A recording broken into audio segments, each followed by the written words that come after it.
ଜଙ୍ଗଲରେ ଏକ ଗାଁ ଥାଏ। ସେ ଗାଁର ନାମ ହେଉଛି ହରିପୁର। ସେ ଗାଁରେ ସିପୁ ନାମକ ଏକ ଲୋକ ରହୁଥାଏ। ତାର ପୁଅ, ସ୍ତ୍ରୀ, ଭାଇ ସମସ୍ତେ ଥାଆନ୍ତି। ତାର କିଛି କାମ ଧନ୍ଦା ନାହିଁ। ସେ ଖାଲି ଖାଏ, ପିଏ, ଶୁଏ। ଖଟ ଛିଡ଼ିଗଲା ପରେ ସେ ଖଟକୁ ସଜାଡ଼ି ଦିଏ, ତାପରେ ପୁଣି ଶୋଇ ପଡ଼େ। ଦିନକର ଗୋଟେ କଥା, ତା ପୁଅ ସ୍କୁଲରୁ ଫେରିଲା ବେଳେ ତା ବାପ ଖଟ ସଜାଡ଼ୁଥିଲା। ତତେ ନେଇଯିବି ରହି ଲଣ୍ଡାଲୋ ତୁ ପରା ମୋର କିଉଟୁ ମୁଣ୍ଡା। ଆବେ ଶଳା ବୁଢ଼ା ଏଇଠି କଣ କରୁଛି ବି? ଶଳା ମୁଁ ଜାଣିପାରୁନି କିଛି। ବାପା ଇଏ କଣ କରୁଛୁ ବାପା? ବାପା ତୋ ଆଖିରେ କଣ କଣ୍ଟା ମରା ଅଛି କି? ତୋତେ କଣ ଶଳା ଦେଖାଯାଉନି କି? ମୁଁ ପରା ଶଳା ଦେଖୁଛୁ ପୁରା ବଡ଼ କାମ କରୁଛି।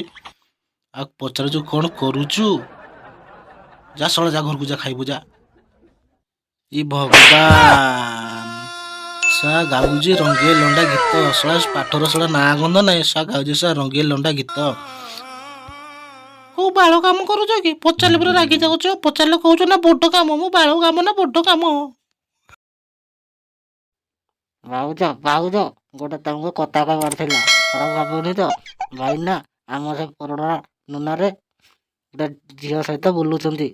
ଏବେ ପରା ମୁଁ ପରା ଦେଖିକି ପଳେଇ ଆସିଲି। ଦେଖିଲି ବୋଲିକି କହିଥିଲି, ଏଣିକି ତମ କଥା ହଉ ଯାଉଛି ଭାଉଜ, ମୁଁ କାଠ ଆଣି ଯାଉଛି ମୋର କାମକୁ ଯାଉ। ତମେ ସତ କହୁଛ ଲିପୁ? ତମେ କୋଉଠି ଦେଖିଲ? ଆଜି ଶଳା ଆସୁ ଶଳା ହିଷ୍ଟ୍ରି ଲଙ୍ଗଡା ଶଳା କାମ କରିବାର ଶଳା ନା ଗନ୍ଧ ନାହିଁ। ଶଳା ଖାଲି ଖାଉଛି ଶୋଉଛି।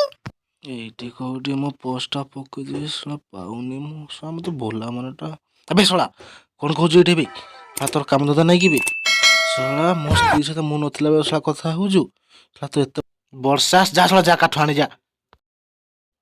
ଶଳା ମୋ ଭାଇ କେତେ ବଡ଼ ଶଳା କଥା କହିପାରିଲା। ଆଜି ଶଳା ରାତିରେ ଶଳା ଶୋଇଥିବ ତା ମୁହଁରେ ମୁତି ଦେବି। ଶଳା ମୋତେ ଚିହ୍ନିନି ମତେ। ମୋ ଭାଉଜ ନାଁରେ ମତେ ଶଳା କହୁଛି ତ, ହଉ ରହ ଶଳା ତୋତେ ଦଉଛି ଆଜି ରାତିରେ ରହ। ହଁ ଭାଇ ବି ଠିକ କହିଲା। ଯଦି ଭାଉଜ ଯଦି ମିଳିଯାଇତା ନା, ଓହୋ ପୁରା ମଜା ଆସିଯାଇତା। ଶଳାଟା କଣ ବେ ଶଳା ଉଡ଼ିଲାଣି ଶଳା, ତମେ ଜାଣିପାରୁନ କିଛି?